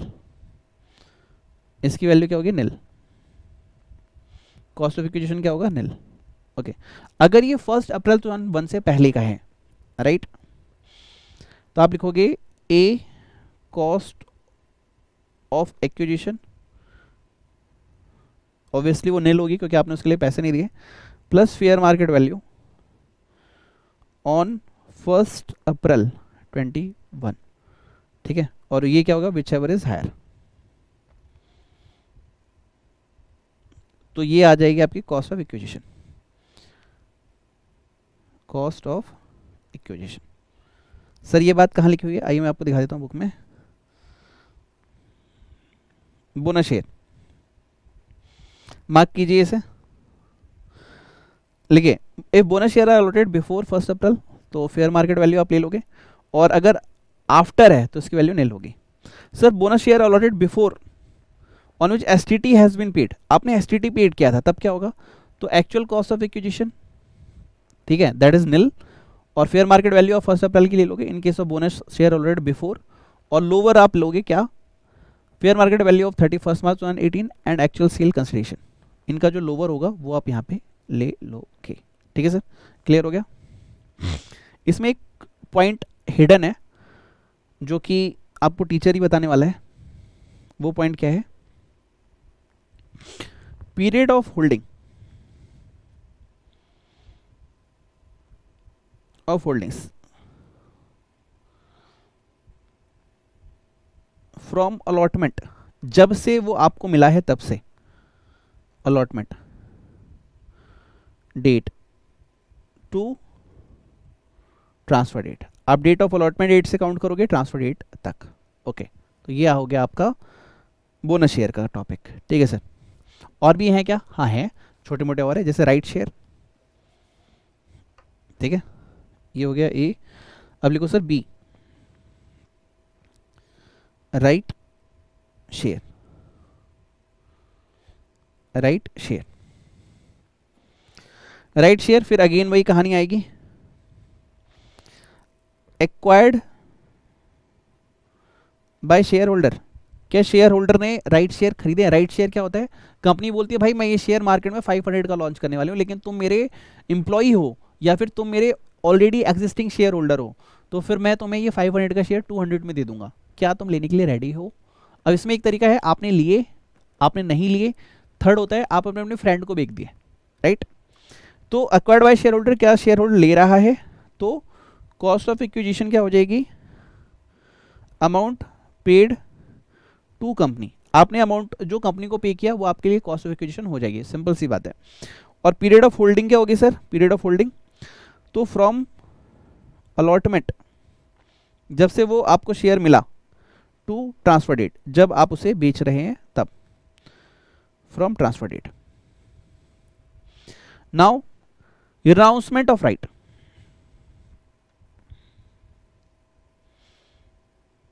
ऑफ राइट, ये AS 13 में आपका मास्टर आपको सिखाएगा, अगर आपने मेरे से क्लास ले रखी होगी तो मैंने आपको बता रखा होगा, अदरवाइज आपने वहां पे ये टॉपिक पढ़ना है, आपका मास्टर आपको सिखाएगा।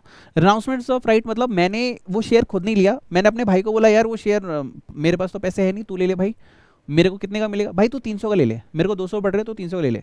वो क्यों लेगा, क्योंकि मार्केट में वो 500 का है, उसे फिर भी 300 का मिला है, 200 का कंसेशन उसे भी हो रहा है, तो जो कंपनी को प्राइस देगा वो प्लस जो आपको कमीशन दी वो दोनों ऐड होके उसकी कॉस्ट काउंट होगी। ठीक है, रिनाउंसमेंट ऑफ राइट, तो आप यहां पे देखेंगे रिलिंग्विशमेंट,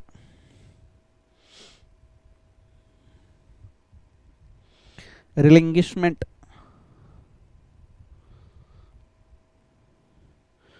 ऑफ कैपिटल एसेट, मतलब हम अपने राइट को छोड़ रहे हैं, सेक्शन 2 क्लॉज 47, याद करो, रिलिंग्विशमेंट ऑफ एसेट, राइट को आप छोड़ रहे हो। ठीक है, यहां पे आप लिखोगे कैपिटल गेन कैसे कैलकुलेट होगा,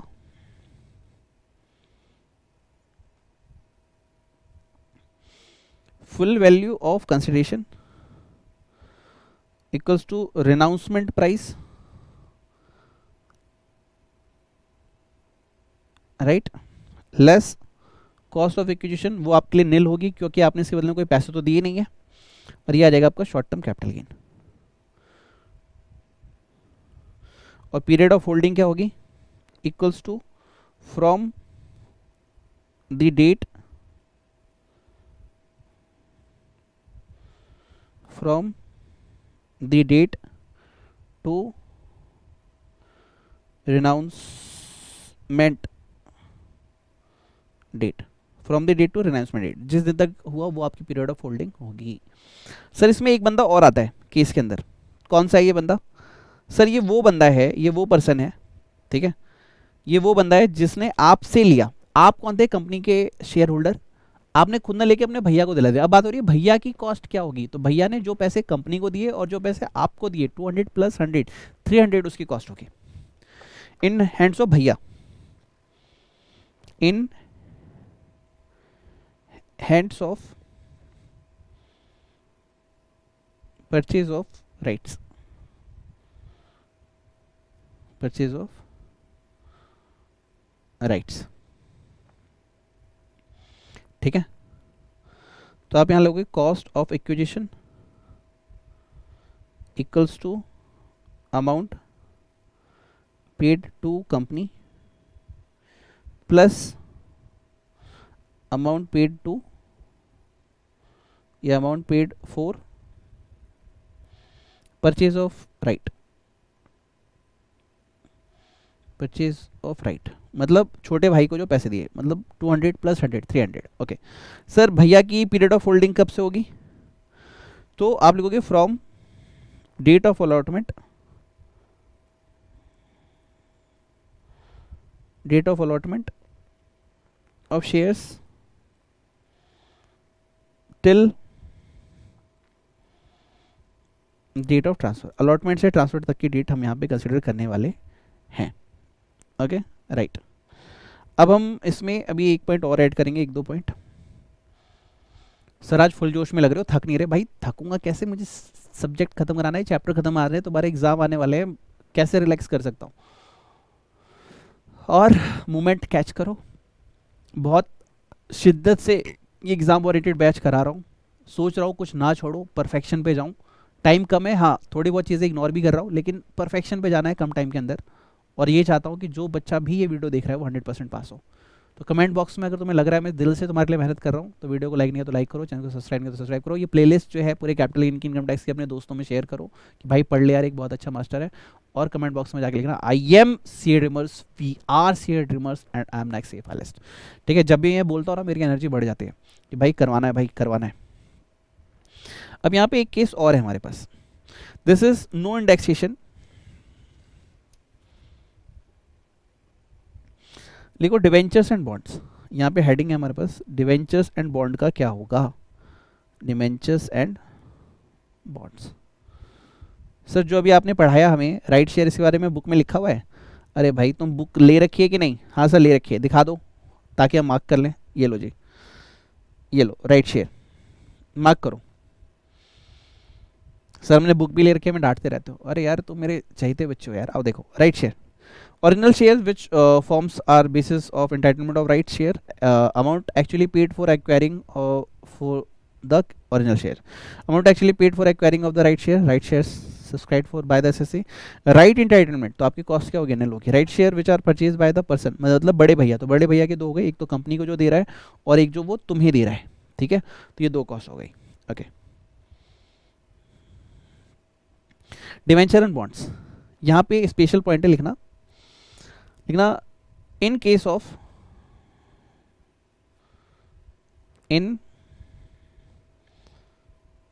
of debentures and bonds, index benefit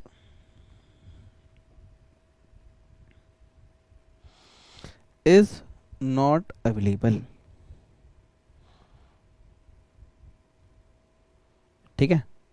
in case of debentures and bond index benefit not available, तो ये बहुत बड़ा पॉइंट है आपके लिए कि आप इस पे गलती से भी इंडेक्स बेनिफिट मत दे देना, ठीक है सर, ओके।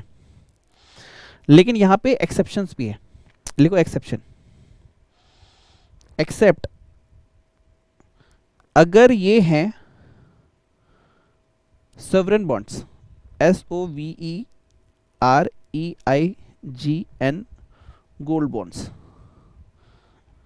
सर इतना प्यार क्यों आ रहा है आपको? सर मुझे नहीं आ रहा, ये आरबीआई के बॉन्ड्स हैं, bonds issued by RBI,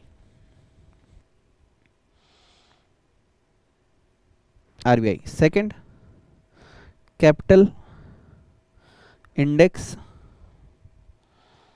bond. तो इसमें क्या होगा, इनके अंदर आपको इंडेक्सेशन मिलेगा, तो इंडेक्सेशन क्लेम आप कर सकते हो। लेकिन अगर और कोई डिबेंचर या बॉन्ड है तो उसमें इंडेक्सेशन नहीं मिलेगा। ये बहुत बारीकी वाली बात है, एग्जाम में गलती होने के हाईएस्ट चांसेस है, इसलिए मैं आपको ये लिखवा रहा हूं। अब यहां पे लिखना ध्यान से, नोट, आपने 23 जुलाई भैया की शादी वाली डेट याद रखी थी कैपिटल गेन में, मैंने आपको लेक्चर 1 में बताया था, 2 में बताया था कि अमेंडमेंट आई हुई है, ओके। मैं उसी शादी वाली डेट को रिकॉल करूंगा यहां पे। इफ एनी एसेट ट्रांसफर, मान लो कोई भी एसेट क्या हुई है, ट्रांसफर हुई है, ऑन और आफ्टर 23 जुलाई 24, देन, मेरी राइटिंग खत्म हो रही है, खराब हो रही है क्योंकि मैं लिखते लिखते थक गया हूँ, बट सर आप कैसे थक गए? अरे भाई ऑडिट का लेक्चर रिकॉर्ड करो, फिर आपका करो, फिर सुपर 30 के बैच का लेक्चर रिकॉर्ड करो, पूरे दिन रिकॉर्डिंग रिकॉर्डिंग रिकॉर्डिंग, हाथ सूझ जाते हैं भाई, बहुत लिखना पड़ता है। जितनी मेहनत मैं तुमसे करवाता हूँ उसकी डबल मेहनत मैं खुद करता हूँ।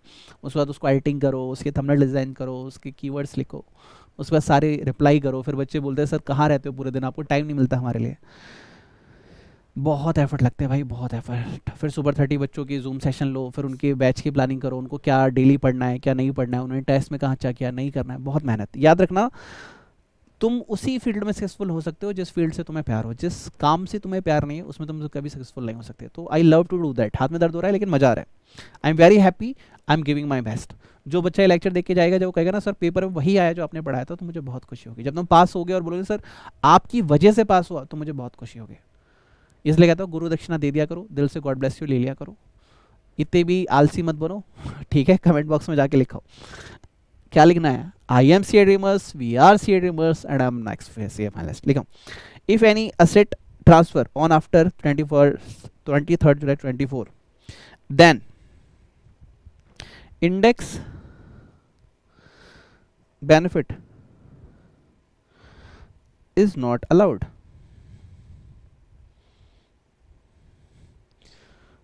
Not allowed, but in case of debenture and bonds, हे भगवान मेरी राइटिंग को क्या हो रहा है, मैं लिख भी नहीं पा रहा। Debenture and bonds, indexation is not allowed even if it is transferred before 23 जुलाई 2024।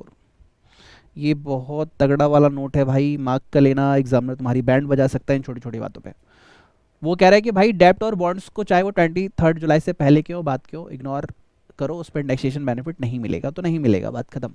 हाँ सॉवरेन बॉन्ड्स है या फिर आपके कैपिटल इंडेक्स बॉन्ड्स है तो आपको बेनिफिट मिल जाएगा। बोलो भारत माता की जय।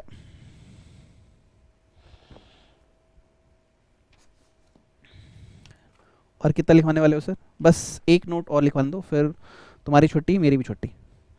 मैं भी लिख लिख के थक गया हूँ, बट हार नहीं मानेंगे। याद है मैंने तुम्हें लास्ट लेक्चर में एक मोटिवेशन थॉट सिखाई थी। मैंने कहा था कि अगर मान लो मैं एक नॉर्मल गाय हूँ, नॉर्मल टीचर हूँ, तो मैं थक गया, I can close this lecture. But if I want to be extraordinary and I want to convert myself in a 1% who are leading the market, who are leading the life, who are leading everyone, तो आपको मेहनत से ऊपर काम करना पड़ेगा। आप थक गए हो तो भी काम करना पड़ेगा, रुक रहे हो तो भी काम करना पड़ेगा, बीमार हो तो भी काम करना पड़ेगा, एक्सीडेंट हो गया तो भी काम करना पड़ेगा। यू कांट स्टॉप नाउ और नेवर। सो जब भी मैं सुपर 30 का बैच बोलता हूँ ना, बोलते सर ये बैच किसके लिए, बोलता हूँ दिस बैच फॉर फाइटर, क्योंकि तुम्हें मेरे साथ एक योद्धा बनना पड़ेगा। Whatever is the situation you have to fight and you have to win. Either you are C A or you are C A, definitely you are C A. Okay, last लिखो capital gain, capital gain in case of intangible asset। सर intangible asset से तो आप क्या करोगे, आइए sir लिखें goodwill of business और प्रोफेशन और अदर टेंजिबल एसेट।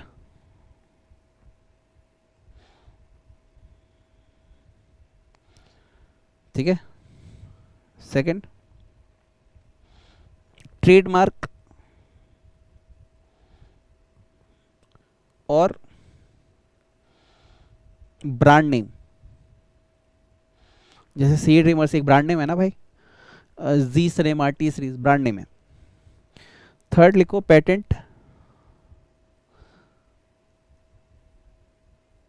पेटेंट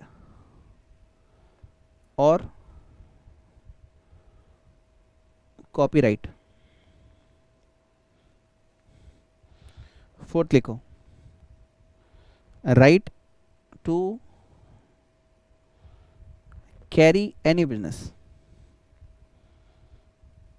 जैसे लेक्कर बिजनेस होता है, फ्लाइट बिजनेस होता है, तो उन केसेस में क्या होता है कि आप राइट देते हैं सामने वाले को कि ये काम तुम कर सकते हो कि नहीं दे सकते, कर सकते।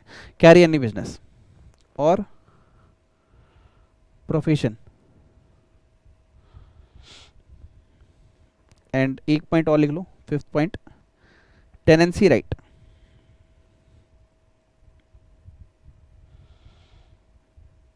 या फिर रूट परमिट्स कि इस रूट पे कितनी गाड़ियां जाने की परमिशन है। या फिर लूम सार्स, लूम सार्स, लूम सार्स क्या होता है कि यहाँ पे इतने घंटे ही तुम इस मशीन का यूज कर सकते हो, लूम सार्स। ठीक है, और एनी अदर राइट्स। इसके लिए सिंपल रूल है मेरे भाई, 1 to 5।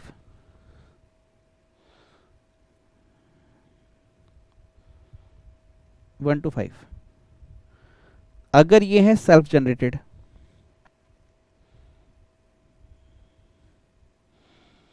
अगर ये है सेल्फ जनरेटेड तो आप इसकी वैल्यू लोगे निल। और ये है अगर परचेज्ड, आपने खरीदे हैं, ठीक है, तो आप लोगे इसकी पीसी यानी परचेज प्राइस। अगर आपने खरीदे हैं तब तो हम आपको इसकी कॉस्ट लेने देंगे, लेकिन आप कह रहे हो सर ये हमारा सेल्फ जनरेटेड है, तो हम उसकी वैल्यू लेंगे निल। ठीक है, ये आपका बहुत इंपॉर्टेंट पॉइंट था और ये आपकी बुक में होगा डेफिनेटली। ये मैंने आपको इक्विटी शेयर वाला टॉपिक बता दिया और ये अदर कैपिटल एसेट्स का टॉपिक है, अब आप पढ़ सकते हो, यू आर रेडी। हाँ, ये रहा गुडविल वाला टॉपिक, ठीक है, सेल्फ जनरेटेड और जो भी है, ठीक है।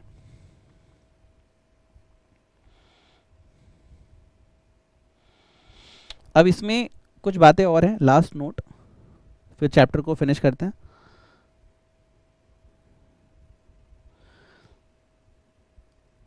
इन case of above cases,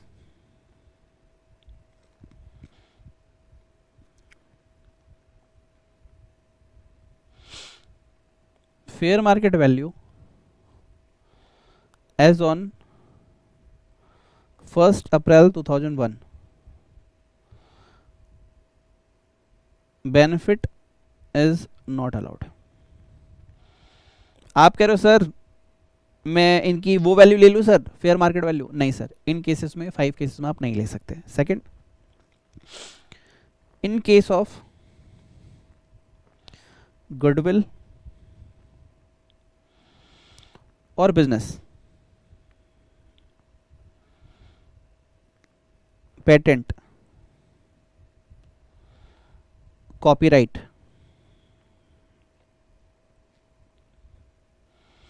to copyright to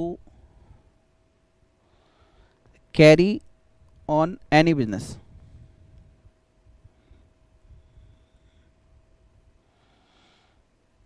or profession,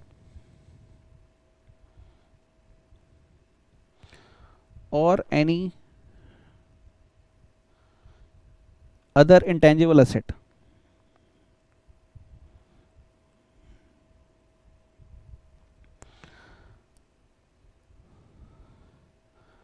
यहां पे लिखना कॉस्ट ऑफ इंप्रूवमेंट। अगर क्वेश्चन बोलता है कि भाई हमने इनकी कॉस्ट ऑफ इंप्रूवमेंट की है, ठीक है, तो आप क्या करोगे, ठीक है भाई मैं उसकी वैल्यू ले रहा हूं, और आप उसकी क्या वैल्यू लोगे, ऑलवेज ट्रीटेड एज निल, एज निल।